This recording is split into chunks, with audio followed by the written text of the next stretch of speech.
Misal kita tinggal di Papua, tenggelam matahari. Masih terlihat di Kalimantan. Maka masih disyariatkan kita yang berada di Kalimantan dan sudah habis waktunya bagi kaum muslimin yang berada di Papua.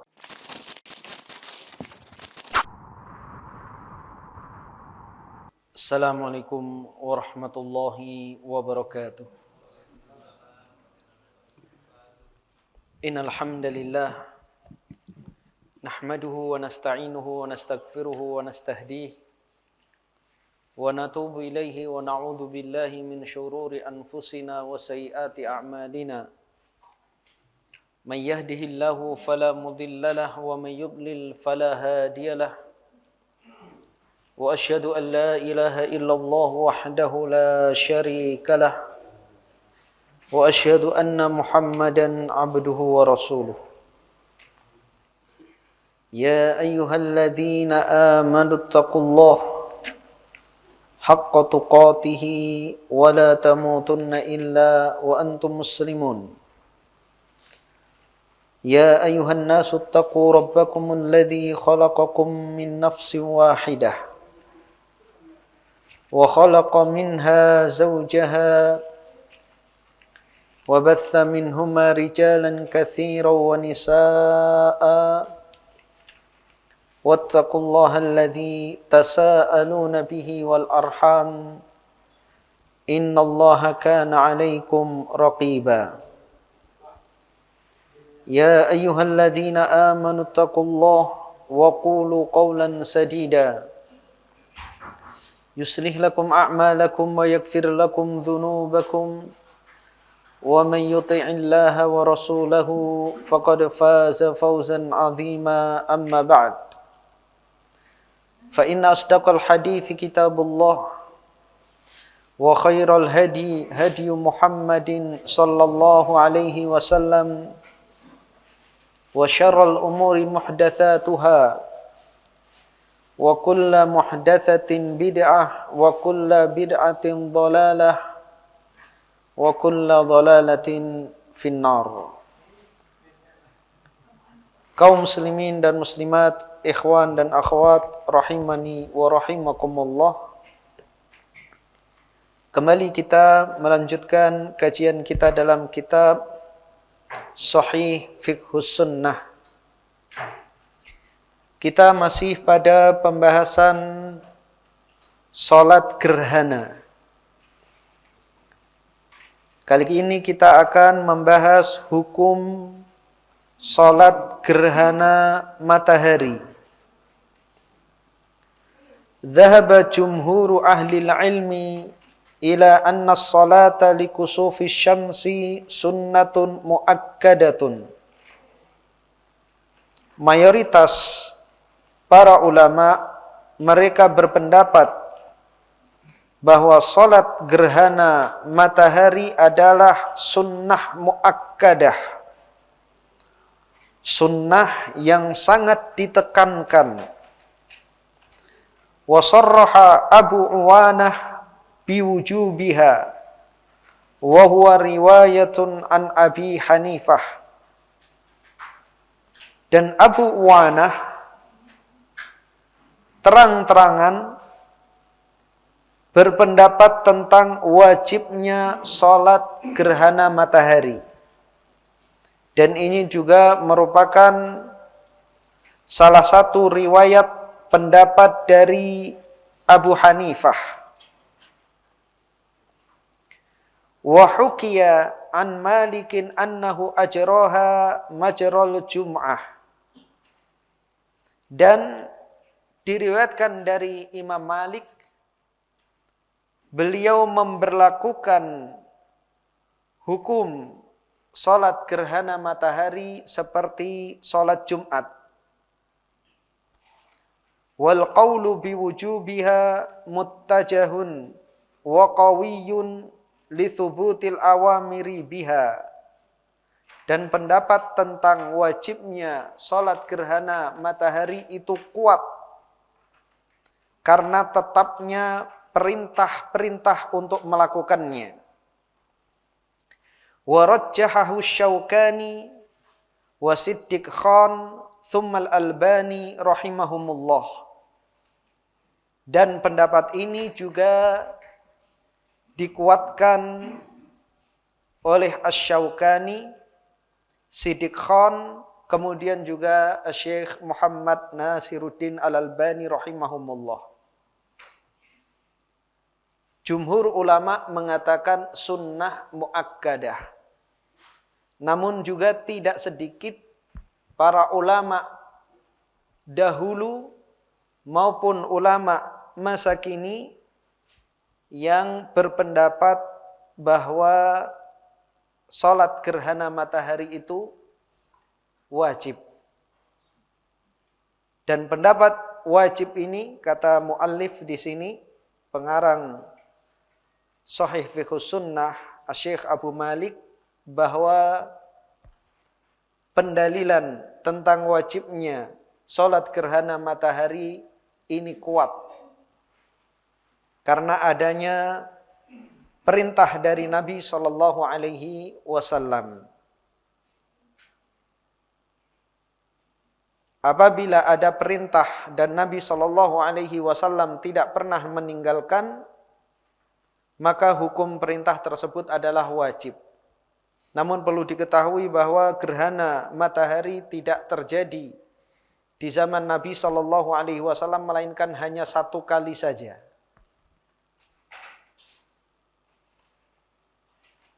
Berbeda apabila kasusnya berulang-ulang kemudian Nabi tidak meninggalkannya, maka kita bisa memahami bahwa perintah tersebut adalah wajib.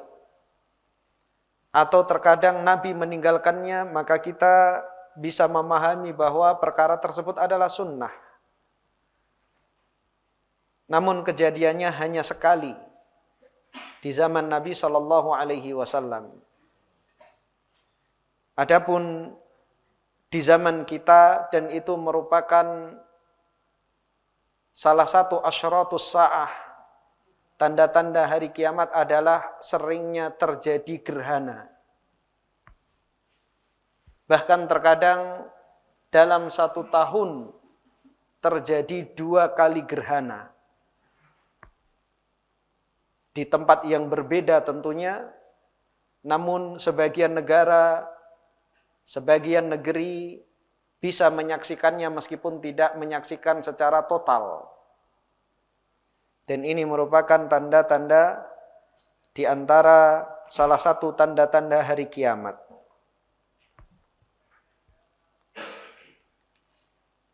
Karena pendapat yang mengatakan wajib itu kuat, dan juga jumhur ulama mengatakan sunnah muakkadah, sunnah yang sangat ditekankan, maka hendaknya kita memiliki perhatian untuk mengerjakan salat gerhana matahari apabila terjadi gerhana matahari. Wakhtalafu fi hukmi sholati li khusufil qamari ala qaulain. Dan para ulama juga berbeda pendapat tentang hukum salat gerhana rembulan. Mereka berbeda pendapat pada 2 pendapat. Al-awwal, yang pertama, annaha sunnatun muakkadatun, bahwasanya gerhana rembulan, salat gerhana rembulan hukumnya adalah sunnah muakkadah. Wa tusalla jama'atan ka salati kusufi syams, dan dikerjakan secara berjamaah seperti gerhana matahari. Wa huwa madzhabu Syafi'i wa Ahmad wa Dawud wa Ibn Hazm. Dan itu merupakan pendapat Al-Imam Asy-Syafi'i, Imam Ahmad, Dawud Adz-Dzahiri dan Ibnu Hazm. Wa bihi qala 'Atha' wal Hasan wan Nakh'i wa Ishaq. Dan itu juga merupakan pendapat Atha dari kalangan tabi'in dan Al-Hasan, An-Nakh'i dan Ishaq. Wa huwa marwiyun 'an Ibni Abbasin. Dan itu juga merupakan riwayat dari sahabat Abdullah ibnu Abbas. Wa hujjatu hadzal qaul ma ya'ti, dan hujjah pendapat ini berdasarkan hadis-hadis berikut. Yang pertama, haditsul Mughirati anna Nabiyya sallallahu alaihi wasallam qala, hadis Mughirah bahwasanya Nabi sallallahu alaihi wasallam bersabda,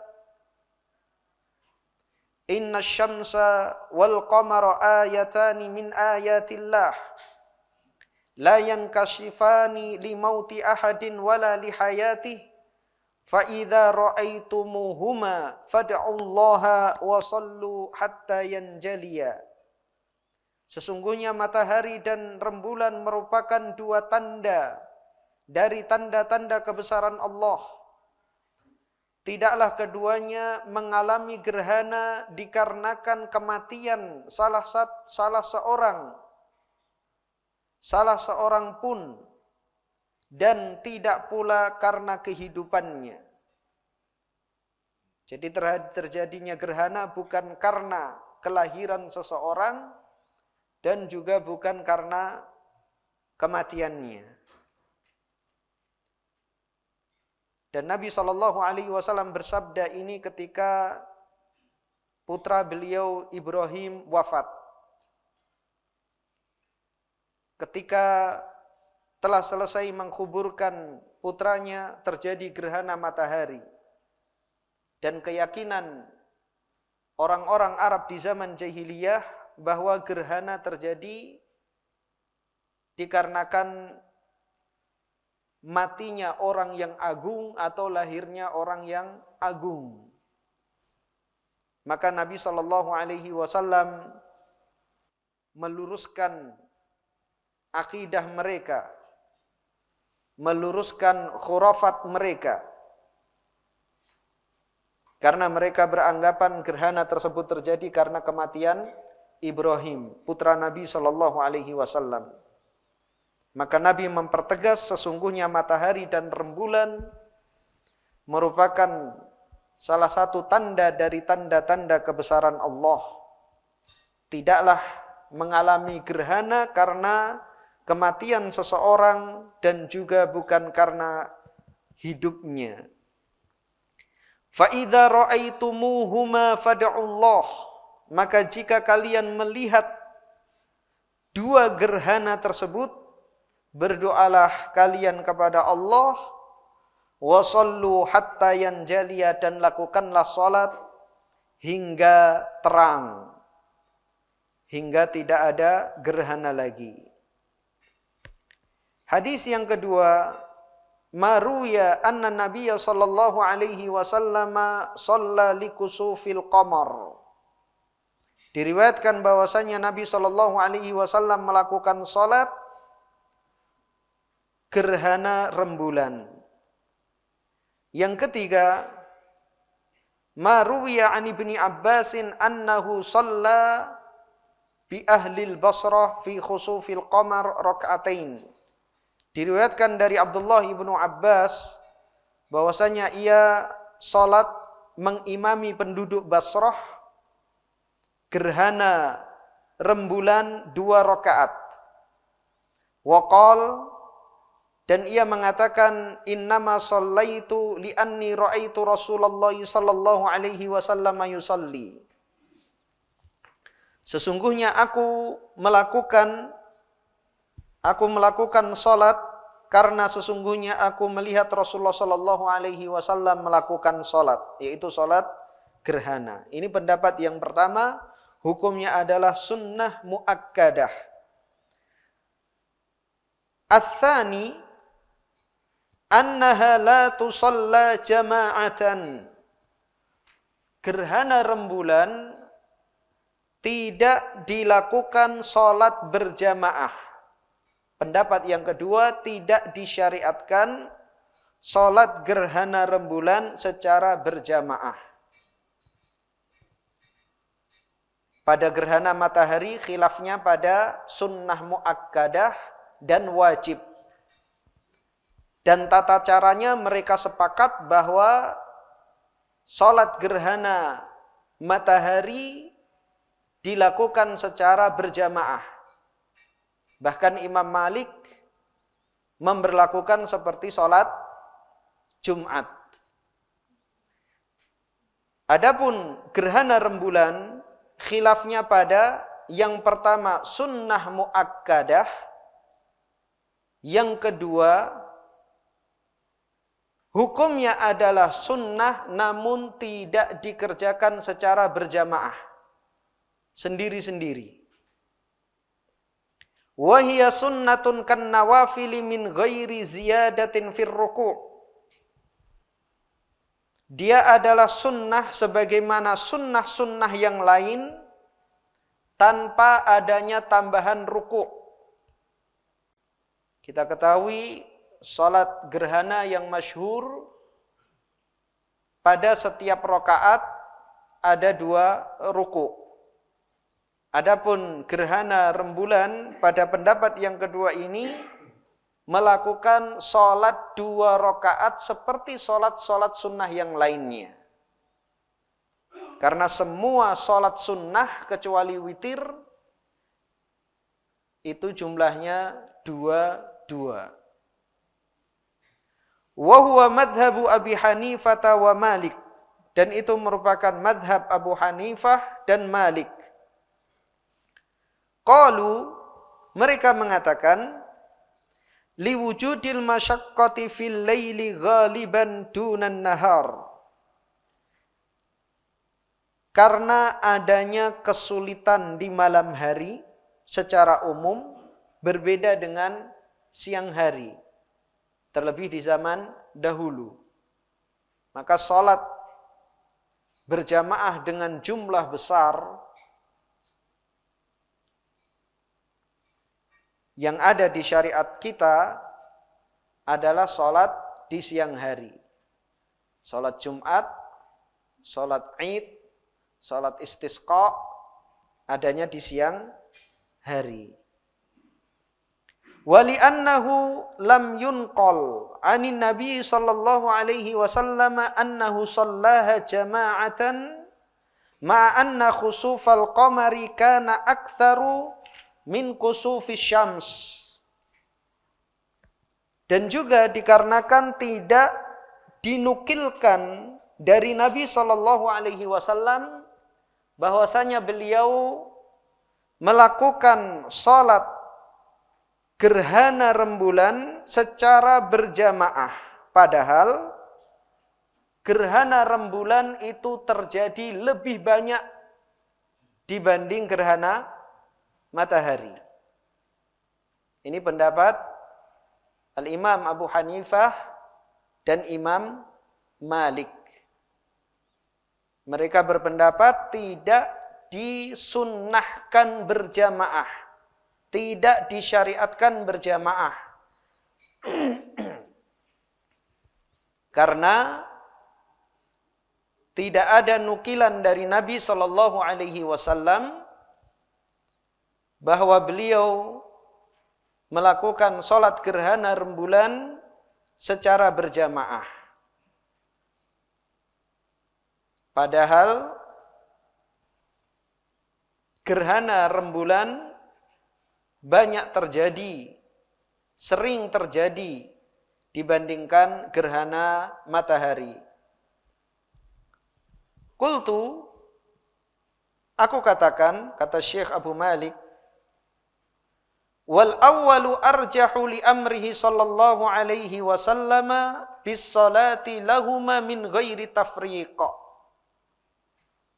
Pendapat yang pertama, sunnah muakkadah dikerjakan secara berjamaah itu lebih kuat berdasarkan perintah Rasulullah sallallahu alaihi wasallam untuk mengerjakan keduanya tanpa membedakan. Pada hadis pertama, pada pendapat yang pertama tadi, ketika Nabi sallallahu alaihi wasallam bersabda sesungguhnya matahari dan rembulan merupakan salah satu tanda dari tanda-tanda kebesaran Allah, tidaklah terjadi gerhana dikarenakan kematian seseorang dan juga bukan karena kelahirannya. Kemudian di akhir hadis Nabi memerintahkan fa'idza ra'aitumuhuma, maka jika kalian melihat keduanya, fad'ullaha, berdoalah kalian kepada Allah, wa sallu hatta yanjaliya, salatlah kalian sampai terang, sampai tidak ada gerhana lagi.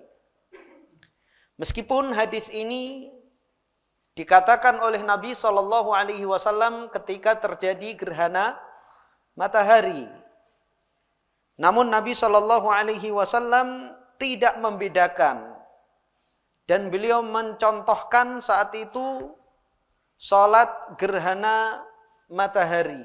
Kemudian ketika memerintahkan untuk mengerjakan salat, Nabi SAW tidak membedakan jika gerhana matahari kalian berjamaah dan jika tidak, dan jika gerhana rembulan maka lakukanlah sendiri-sendiri. Ini tidak dikatakan oleh Nabi SAW.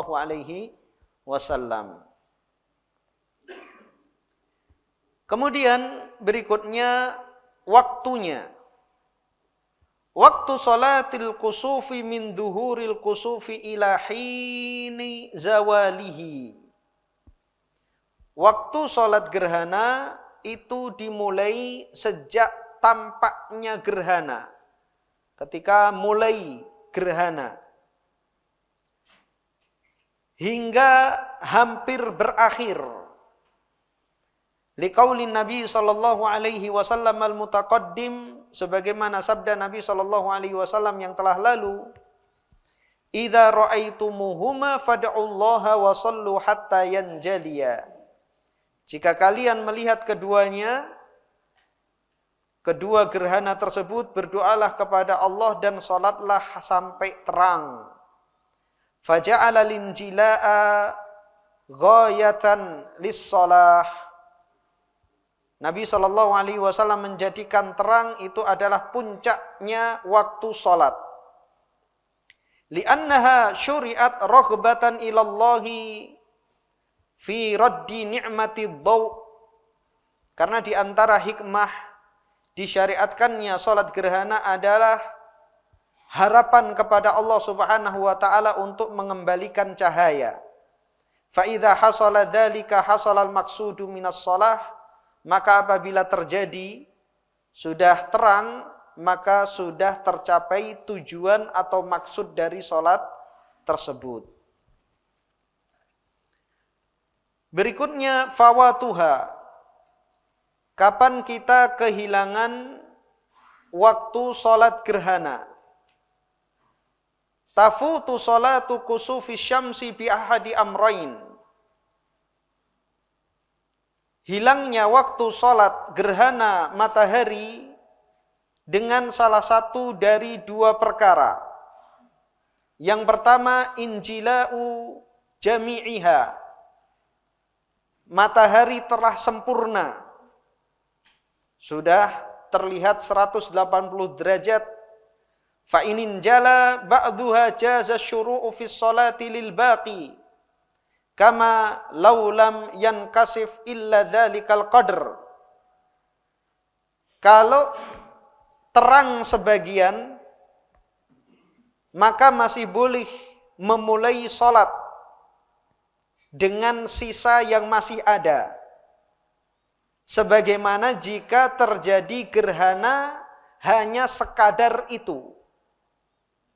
Karena tidak semua negeri, semua daerah mengalami gerhana matahari total. Maka jika terjadi sebagian, mungkin 1/6-nya, maka tetap disyariatkan untuk melakukan sholat gerhana matahari. Yang kedua, ghurubuha, tenggelamnya matahari. Terjadi gerhana matahari menjelang maghrib, ketika matahari hendak tenggelam. Masih gerhana, tapi mataharinya sudah tenggelam di daerah kita. Maka sudah habis waktunya. Meskipun di daerah lain itu masih terlihat gerhananya. Misal kita tinggal di Papua, tenggelam matahari. Masih terlihat di Kalimantan.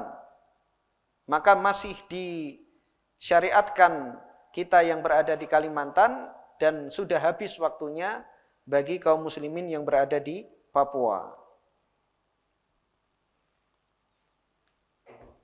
Wa tafutu salatu khusufil qamari bi ahadi amrayn. Dan hilangnya waktu gerhana rembulan dengan salah satu dari dua perkara. Yang pertama al-injila'ul kamil. Terang secara sempurna. Yang kedua tulu'us syams. Wa qila bi ghiyabihi wa huwa khasif walau hala sahabun wa syakka fil injila'i shalla li annal asla baqaul kusuf. Terbitnya matahari. Kita sering menyaksikan terutama di tanggal-tanggal pertengahan, rembulan itu tidak hilang dengan terbitnya matahari. Sering memperhatikan? Iya. Jika terjadi gerhana matahari waktu subuh pada tanggal 14, 15, 16 waktu subuh itu gerhana rembulan itu besar. Rembulan itu besar. Tampak bulat menyerupai matahari. Dan berada di sebelah barat. Sekarang tanggal berapa? 14 besar. Lihat besok itu bulat sempurna di sebelah barat. Kalau sekarang di atas, besok di sebelah barat itu makin tampak besar ya, karena posisinya rendah. Ketika terbit matahari dari arah timur, itu masih ada rembulannya. Apabila terjadi gerhana sebelum subuh, kemudian ketika matahari terbit masih gerhana, tapi dia habis waktunya dengan terbitnya matahari. Berbeda dengan gerhana matahari, ya. Berbeda dengan gerhana matahari. Karena sifat matahari kalau muncul rembulan dia pasti tenggelam. Ya. Jadi rembulan itu lebih berani daripada matahari. Makanya matahari itu kalau yang belajar bahasa Arab dia sighahnya muannats ya. Muannas itu perempuan. Ya. Kalau hilal itu muzakkar. Jadi kalau muncul rembulan, meskipun dia hanya sekedar hilal tanggal 1, matahari itu sudah tenggelam. Ya. Makanya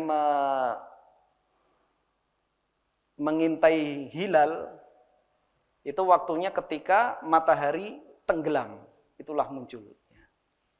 Jadi matahari itu takut sama rembulan, meskipun rembulannya enggak besar, meskipun hilal kecil tanggal 1, tenggelam dia.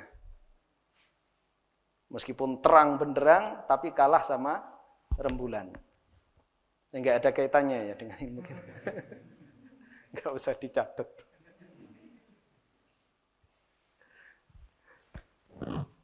Ya, subhanallah ya. Apakah dia penakut atau tawadhu? Orangnya besar tapi ada anak kecil menghindar dia.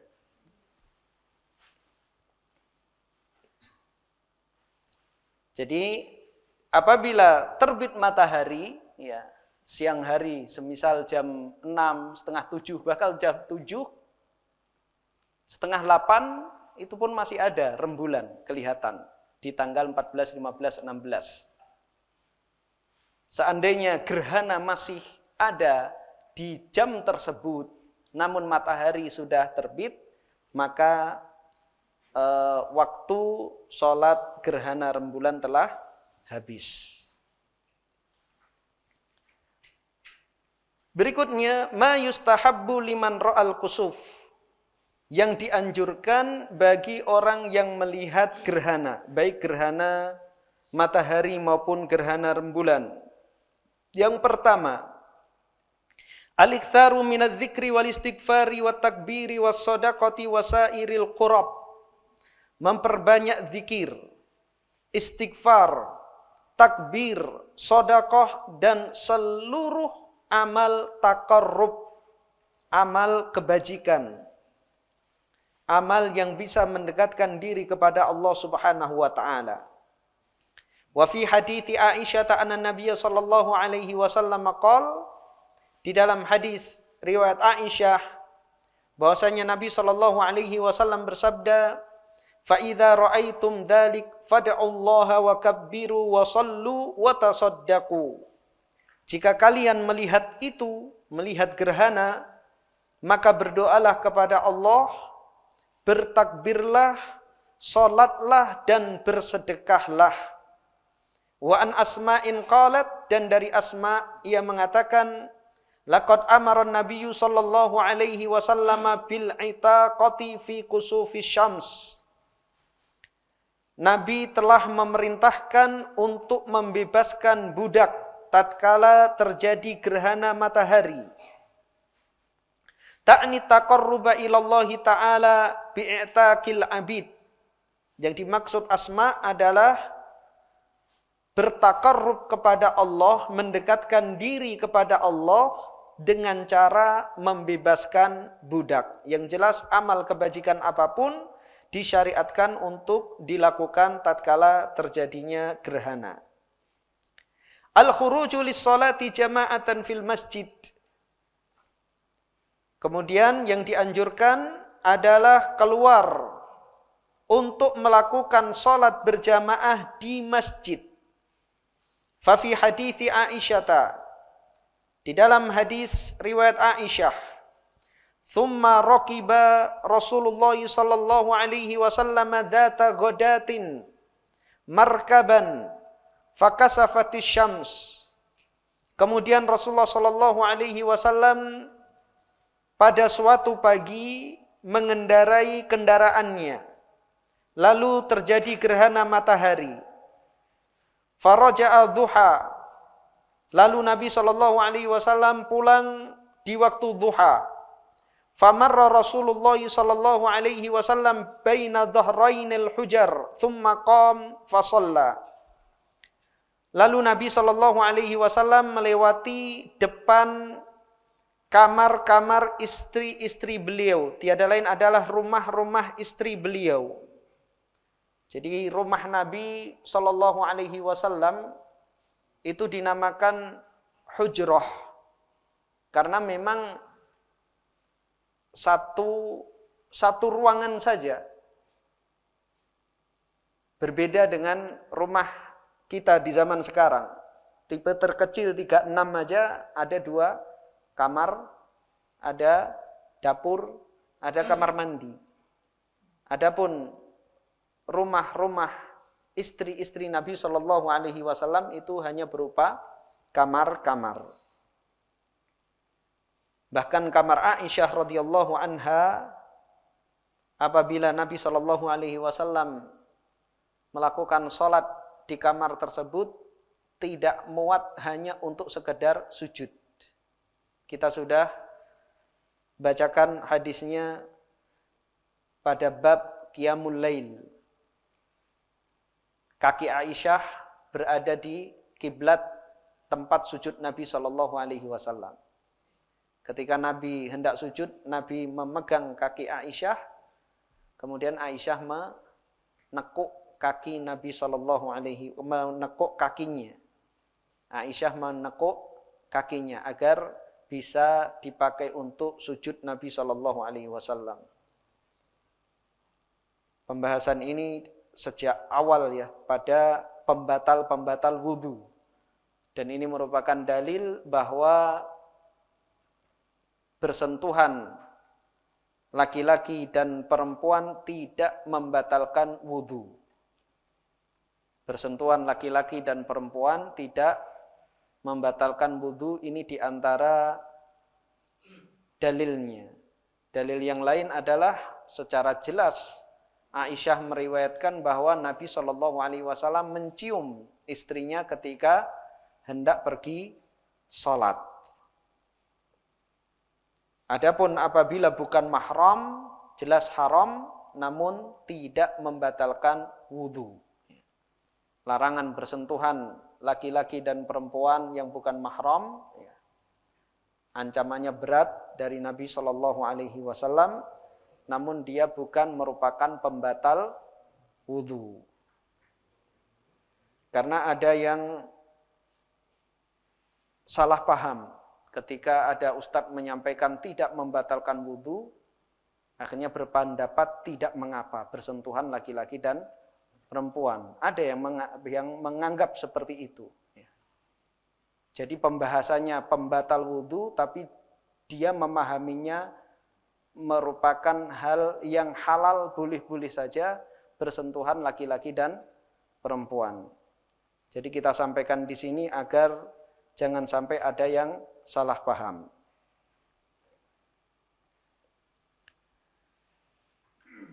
Jadi Nabi Shallallahu Alaihi Wasallam menaiki kendaraannya tersebut setelah mengkuburkan putranya Ibrahim dan melewati rumah-rumah istri beliau, kemudian Nabi Shallallahu Alaihi Wasallam melakukan sholat. Wa fi lafzi Muslimin anha, dan di dalam lafaz Imam Muslim juga dari Aisyah, fa kharajtu fi niswatin baina dhahranil hujar fil masjid fa atan Nabi Shallallahu Alaihi Wasallam min markabihi hatta ata ila musallahu alladhi kana yusalli fihi. Lalu aku keluar di depan rumah-rumah istri-istri beliau. Aisyah keluar ke masjid, maka datanglah Nabi Shallallahu Alaihi Wasallam dari mengendarai kendaraannya hingga sampai ke tempat sholatnya yang beliau sholat di dalamnya. Qala al-Hafidh fil Fath, berkata Al-Hafidh Ibnu Hajar Al-Asqalani di dalam kitab beliau Fathul Bari, syarah Sahih Al-Bukhari, wal markabul ladzi kana Nabi sallallahu alaihi wasallam fihi bisababi mauti ibnihi Ibrahim. Dan kendaraan yang ditunggangi Nabi Shallallahu Alaihi Wasallam, kenapa Nabi mengendarai kendaraan? Padahal kita tahu bahwa rumah Nabi, rumah Aisyah radhiyallahu anha itu menghadap ke dalam masjid. Jadi akses keluar masuk ke rumah Aisyah itu melewati Masjid Nabawi. Kenapa Nabi Shallallahu Alaihi Wasallam mengendarai kendaraan? Ini tiada lain karena disebabkan kematian putranya Ibrahim di pagi hari. Falamma raja'a an-nabiy sallallahu alaihi wasallam atal masjida wa lam yusalliha dhahira. Wa sahha anna sunnata fi salatil kusufi an tusalla fil masjid walau la dzalika lakanat salatuha fis sahra'i ajradu bi ru'yatil injila. Maka tatkala Nabi sallallahu alaihi wasallam pulang, beliau mendatangi masjid dan tidak salat di tempat terbuka, padahal beliau dari luar. Maka ini memperkuat bahwa sunnahnya salat gerhana matahari itu di dalam masjid. Karena kalau dianjurkan di luar, jelas di luar itu lebih mudah untuk melihat selesainya gerhana, namun tidak. Nabi SAW melakukannya di dalam masjid. Kemudian yang ketiga, yakhruju lis-sholatin nisa. Para wanita juga keluar untuk mengerjakan sholat. Jadi para wanita pun dianjurkan untuk keluar menghadiri sholat gerhana berjamaah. Di hadis Asma binti Abi Bakrin annaha qalat, berdasarkan hadis Asma binti Abi Bakrin, ia mengatakan, ataitu Aisyah radhiyallahu anha zaujin Nabi sallallahu alaihi wasallam hina khasafati syams. Aku mendatangi Aisyah istri Nabi sallallahu alaihi wasallam tatkala terjadi gerhana matahari. Fa idzan nasu qiyamun yusallun wa idza hiya qa'imatun tusalli. Ternyata manusia sedang berdiri mengerjakan salat dan ia juga berdiri mengerjakan salat bersama manusia. Wa qad taqaddama lafdhu Aisyah, dan telah lalu lafaz hadis yang diriwayatkan oleh Aisyah, fa kharajtu fi niswatin baina dhahrainil hujar fil masjid. Lalu aku keluar bersama para wanita di depan rumah-rumah Nabi menuju masjid. Wa yustasna min hadza man takhshal fitnata minhunna fayusallina fil buyuti munfaridat. Dikecualikan dari ini adalah seorang wanita yang takut fitnah, maka mereka sholat di rumah sendiri-sendiri. Yang keempat, an-nida'u lis-sholati bis-sholah jami'ah, as-sholatu jami'ah min ghairi adzanin wala iqamah. Seruan untuk sholat dengan ucapan as-sholatu jami'ah, tanpa adzan dan tanpa iqamah. Jadi mengumumkannya adalah dengan seruan as-sholatu jami'ah. Tidak mengapa diulang-ulang, ya, agar manusia memperhatikan, ya, atau dikasih jeda waktu sebagaimana di Masjidil Haram dan Masjid Nabawi. Jika terjadi gerhana, maka muadzin menyeru as-sholatu jami'ah, kemudian berhenti, orang bersiap-siap tentunya, berwudu dan lain sebagainya. Yang rumahnya jauh tentunya menyiapkan diri untuk berangkat ke masjid. Kemudian setelah beberapa menit diseru lagi as-sholatu jami'ah. Jadi tidak mengapa sampai kita dapati jamaah sudah berkumpul di masjid baru dimulai. Ya. Kalau hanya sekali as-sholatu jami'ah, ya muadzin sama imam aja yang sholat. Yang lain mungkin mendapatkannya pun mungkin masbuk, ya. Maka tidak mengapa diulang-ulang.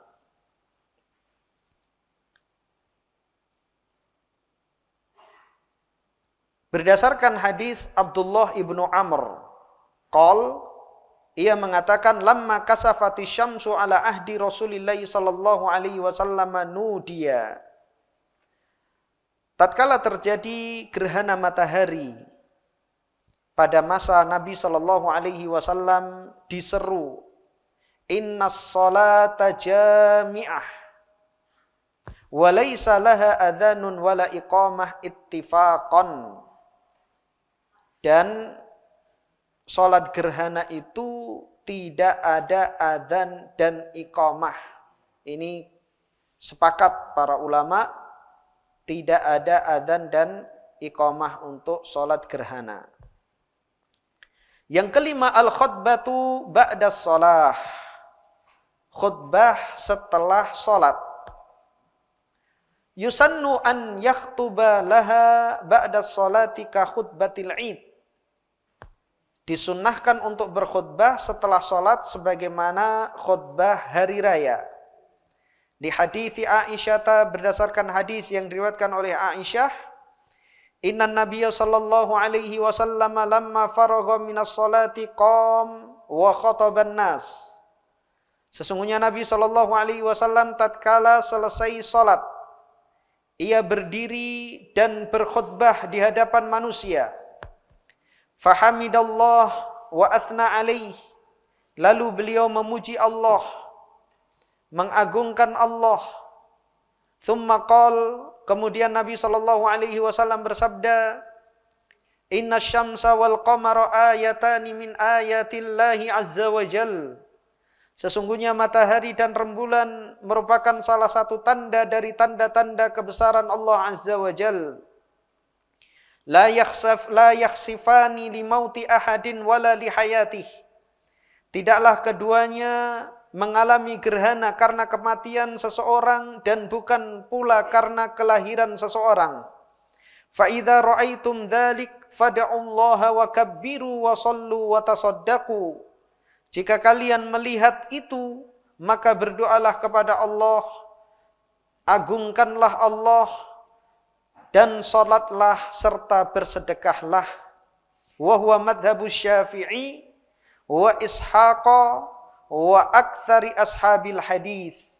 Dan sunnahnya khutbah ini merupakan madhab Asy-Syafi'i, Ishaq, dan mayoritas ahlul hadis. Ada pendapat yang lain. Wa qala Abu Hanifata wa Malik wa Ahmadu la khutbata li salatil kusuf. Berkata Abu Hanifah, Imam Malik dan Ahmad, tidak ada khutbah untuk salat gerhana. Wa qala ba'duhum, sebagian mereka mengatakan, inna nabiyya sallallahu alaihi wasallam lam yaksid laha khutbatan bi khususiha. Sesungguhnya Nabi sallallahu alaihi wasallam tidak bermaksud berkhutbah untuk mengkhususkan salat gerhana. Wa inna ma arada an yubayyina lahumur radda ala man ya'taqidu annal kusufa li mauti ba'din nas. Nabi hanya ingin menjelaskan bagi mereka, membantah bagi orang yang berkeyakinan bahwa gerhana itu dikarenakan kematian sebagian orang. Wa tu'aqqibu bima fil ahaditsis sahihati minat tasrihi bil khutbati wa hikayati syara'itiha minal hamdi wath thana'i wal mau'izati wa ghairi dzalika mimma tadammanathul ahadits. Jadi Nabi sallallahu alaihi wasallam, kata pendapat Abu Hanifah, Malik dan Ahmad, ini mayoritas ya, mengatakan tidak disunnahkan khutbah. Lalu apa yang dilakukan oleh Nabi sallallahu alaihi wasallam itu semata-mata ingin memberikan penjelasan, bantahan terhadap orang yang meyakini bahwa gerhana tersebut terjadi karena kematian putranya.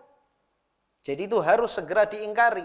Dan momennya setelah sholat, ketika manusia berkumpul. Jadi kalau di zaman sekarang seperti kultum setelah sholat, itu tidak wajib, tidak sunnah, tidak makruh, ya biasa saja. Ketika besok akan ada kerja bakti, momennya ya setelah sholat ini, mendadak. Besok kita mau membersihkan selokan yang ada di belakang masjid, ini menimbulkan banjir. Ketika saya setelah sholat isya langsung berdiri mengumumkan, itu bukan khutbah isya. Sekedar pengumuman. Atau terjadi kemungkaran, maraknya anak-anak jadi gila di zebra cross. Harus sang imam masjid menjelaskan bahaya ini kepada para orang tua dan para pemuda. Setelah sholat berdiri, kemudian memperingatkan itu. Jadi madhab ini berpendapat seperti itu. Jadi itu bukan khutbah, hanya sekedar Nabi Shallallahu Alaihi Wasallam ingin memberikan nasihat. Itu saja. Dan di Arab Saudi karena madhabnya madhab Hambali, kalau kita ikut sholat gerhana di sana, nadanya bukan nada khutbah. Jadi seperti memberikan kultum. Kita tahu kalau khutbah di Arab Saudi itu beda dengan kultum. Ini tentunya beda dengan sebagian masjid di kita, khutbah kayak kultum. Nadanya ya. Sehingga makmumnya pada khusyuk. Jadi kalau kita sholat gerhana, baik gerhana matahari maupun rembulan, ya di Saudi, di Masjidil Haram, Masjid Nabawi atau masjid-masjid yang lainnya, imam berdiri. Kalau selain Masjidil Haram dan Masjid Nabawi bahkan tidak naik ke mimbar. Ya, seperti saya pernah mengikuti di Masjid Syekh Muhammad bin Shalih Al Utsaimin di Unaizah, ya imam setelah sholat langsung berdiri di tempat sajadahnya, ya, tidak naik ke atas mimbar, kemudian memberikan nasihat, hanya itu saja. Namun kata Abu Malik, banyak lafadz menyebutkan khutbah,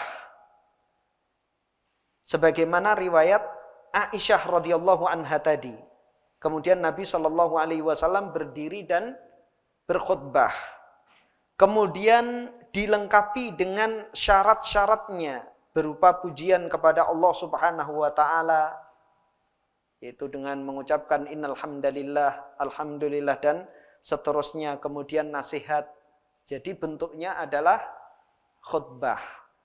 Maka wallahu alam, pendapat yang kuat insyaallah adalah disunnahkan khutbah setelah sholat kusuf.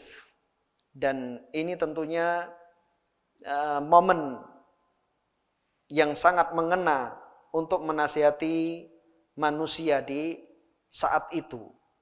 Dan khutbah itu jelas lebih mengena daripada hanya sekedar nasihat.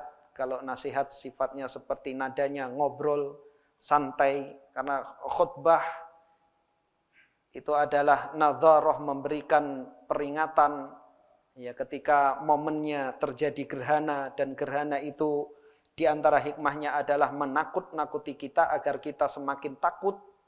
Maka khutbah di saat itu tentunya lebih mengena daripada waktu-waktu yang lainnya. Wallahu ta'ala a'lam bishawab. Kita tutup dengan doa kafaratul majelis.